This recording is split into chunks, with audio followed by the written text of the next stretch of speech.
Are Nike and Jordan Brand watering down the legacy of the Jordan 1 Chicagos with the upcoming Lost and Found release? We'll discuss this week on Fire Footwear.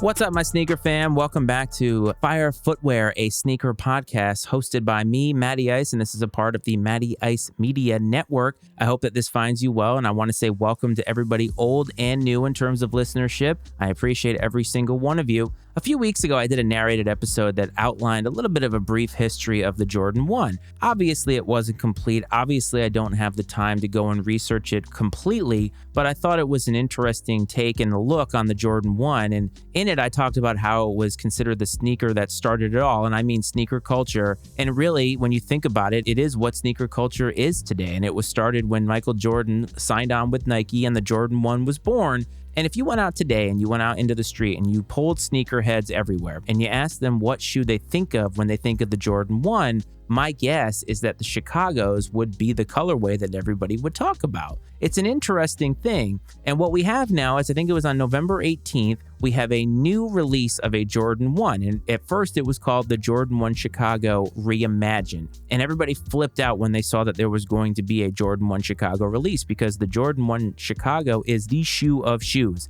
In my opinion, so many times when you look at sneaker websites, when you look at sneaker Instagram, a lot of times they have a picture of the Jordan 1 Chicago as their logo, because honestly, that is the sneaker that started it all. And it's the sneaker I think that represents everything that we are doing today. Usually what happens, the cadence of releases, if we kind of find out months in advance, usually like 8 or 9 months in advance, what shoes are going to release, and we get a little bit of a tease. Sometimes we get some samples, sometimes we get mock-ups, and then as time rolls on, we get a little bit more information and we end up seeing real on-feet pictures, and then we finally see the official pictures. In this particular case, everybody knew that there was going to be a Chicago-related Jordan 1 release, and many people hoped that it was going to be a true retro, because the classics never die. I've said that before. And what we found is that it's going to be called the Lost and Found. Initially, it was called Reimagined, and what people groaned when they heard that, because they thought, oh no, they're going to have some type of a cutesy Jordan 1 Chicago release. What we know now is that the Lost and Found is actually a pretty neat little idea.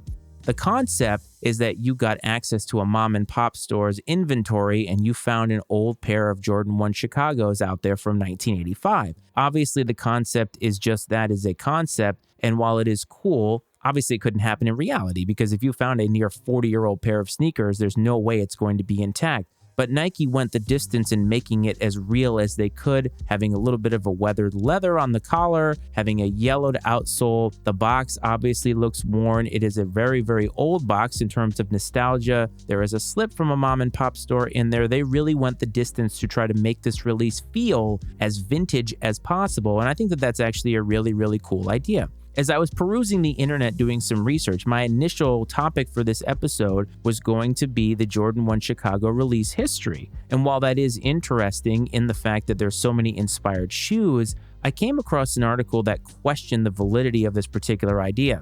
The concept was that, hey, this Lost and Found concept actually sucks. And what it does is it waters down the history. Because if you think about it, and I've said this before, the best sneakers are the ones that have stories, the ones that have history. They're part of sneaker lore. That's why the Jordan 1 is so great, because it is basically steeped in lore. I mean, it started the whole lore. So all the retros, all of the original Jordan colorways and silhouettes, those are valuable because they have a history, because they are steeped in that lore. And so what the article talked about was the fact that what Nike is doing is playing to sneaker culture, but not quite playing to their own history. They're almost playing themselves, because they're not giving us a true retro. And retros are supposed to be rare. You're not supposed to get a retro every single year, because that also would water down the history. It would water down the meaning of those shoes. But when I started looking at this release, I started thinking about it from this article's perspective. Now, keep in mind, this article is one person. It's one person's opinion.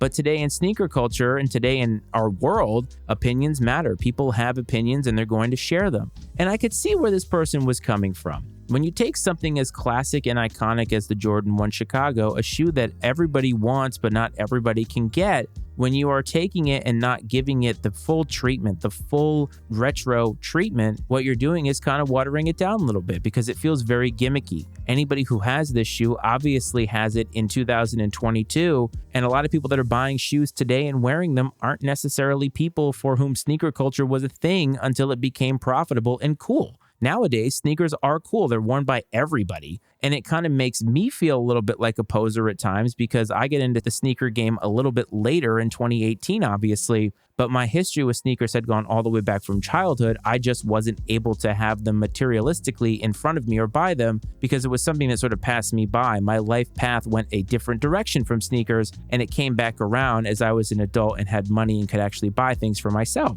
So I can understand the idea that something like this would seem like it's watering down the product and watering down the history because it's paying homage to something, but doing it in a way that's not actually paying homage to the real thing. What most classic sneakerheads, the old heads, there's that term again, I talked about that in the return episode of the show, a lot of old heads just want the classics. While it is neat when we remaster something and we reimagine something, that's really an artistic endeavor. But the artistic endeavors are usually led or left to collaborators and other people who are putting their own personal touches on shoes, or the Dorenbecker series, which we talked about last week. But when it comes to the real classics, the Jordan 1 Chicagos, the Cement 3s, the Black and Red 4s, right? The Flu Games, those are all based off of the history of Michael Jordan.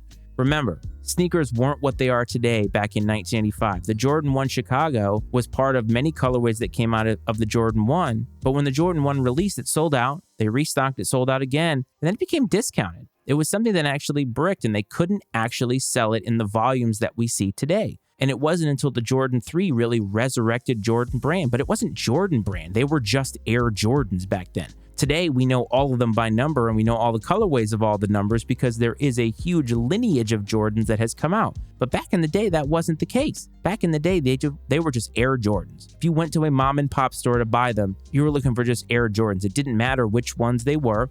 You just wanted them.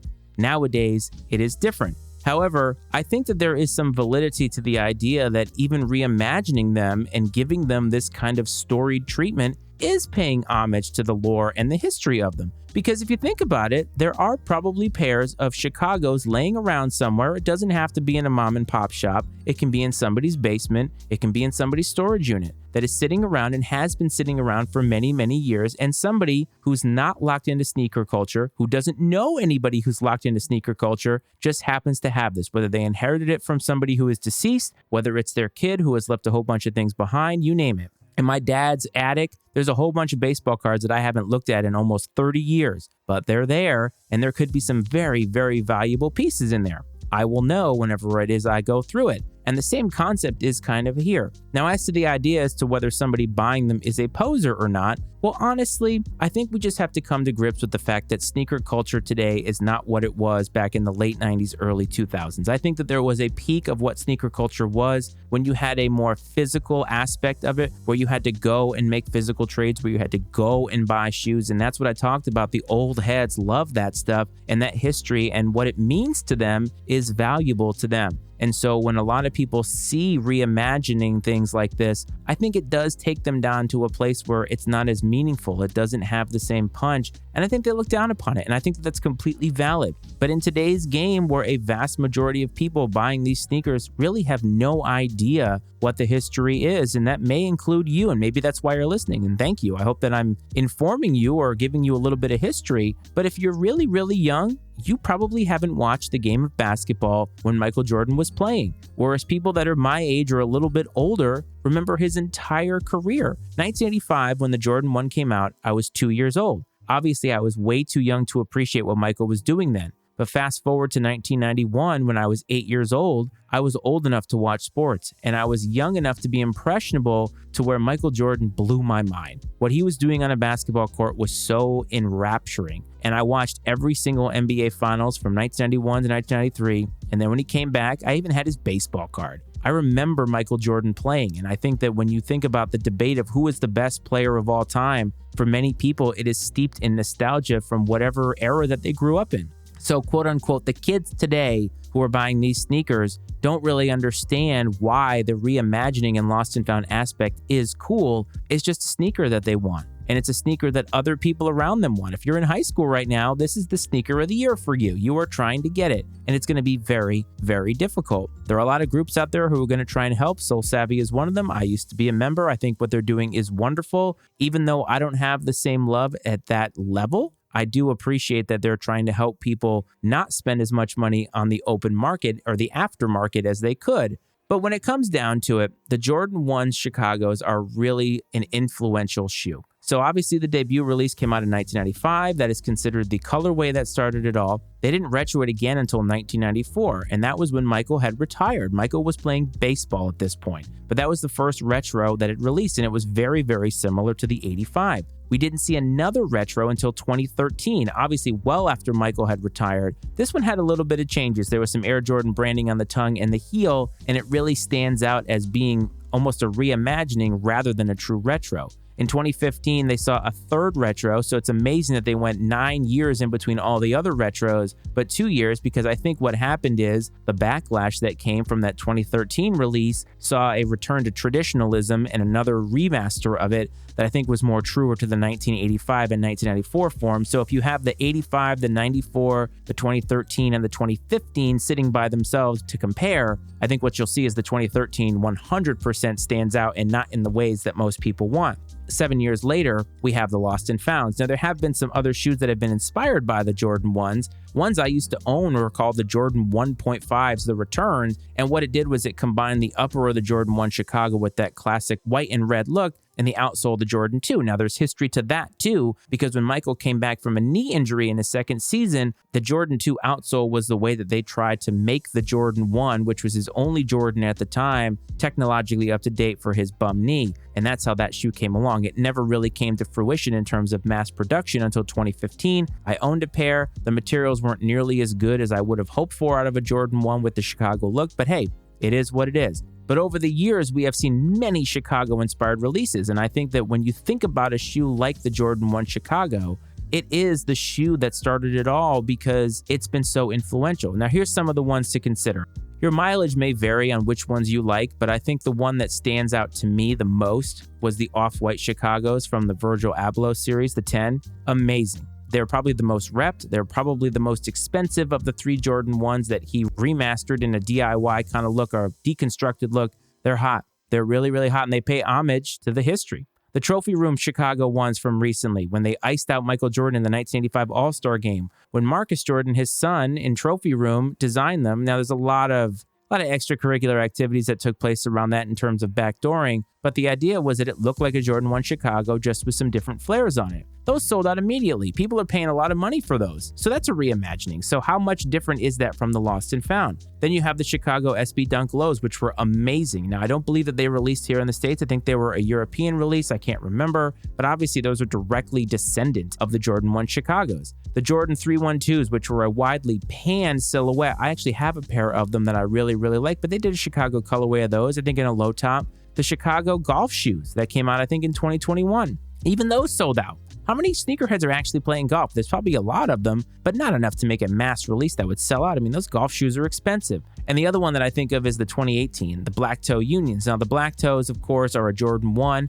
They're an original colorway, but they are not the Jordan 1 Chicagos. And so these are a little bit more inspired by the Black Toe, but the Black Toe is obviously inspired by the Chicagos and the Chicago Bulls look. But then outside of the Jordan 1s, you got the Jordan 4 Black and Red, the Flu Game 12s, like I mentioned. How about the Dunk Contest Cement 3s? Those are amazing. Very, very simple. White, red, black. That's what you get. The Bred Jordan 11s. He wore those during the 72-win season. Or the banned Jordan 1s. Those are the ones that we kind of debunked the story a little bit a few weeks ago, that it wasn't entirely true that that was the shoe that was banned. But again, black and red. It's classic. Now, a lot of that has to do with the fact that Michael played for the Bulls, and that was their color scheme. But it represents the city of Chicago, and it represents sneaker culture now. And so anytime a Jordan-related product or even a Nike product, even if it's an SB, is going to come out with something that looks like the Jordan 1 Chicago, it's going to make money. And my question to you is, what is your favorite of the Chicago-inspired releases? Is it the 2017 Off-Whites? Is it the Jordan 1 Chicago itself? And how are you really feeling about this release? Do you like it when Nike and other shoe brands take a new approach to a classic, or are you just one of those people that wants the damn classic? You just want them to release them. And another question that I have is, should they be retroing them more? Would that actually take more away from the history if we saw more retro releases that were true to the original? Or do you think that when they go for a more reimagined approach like this Lost and Found, that actually is the real culprit? Reach out to me on Instagram. Fire Footwear Pod is the handle to find me on Instagram. If you want to find me personally on Twitter, it's at mattfratescreations. That is the handle. I'm more active on Twitter than Instagram, but you are certainly more welcome to find me there. And of course, if you want to find not only this podcast, but other podcasts as a part of the Matty Ice Media Network, visit our website, www.mattyicemedia.com. If you are listening on Apple or Spotify, please take the time to hit those stars and hit the follow button. Ratings and reviews, whether it's on Apple or Spotify, mean the world. They help me to grow and get on those charts. We had been on the Apple podcast charts, and that was amazing. And I really, really appreciate everybody's support. I hope that this finds you well. I wish you luck in this new release. I'm definitely going to be going out for them because while maybe I'll be a poser for wearing them, they are an absolutely hot shoe, and you cannot go wrong with a classic look like that. I wish everybody luck. I hope that this finds you safe, and I will talk to you next week. This is Fire Footwear.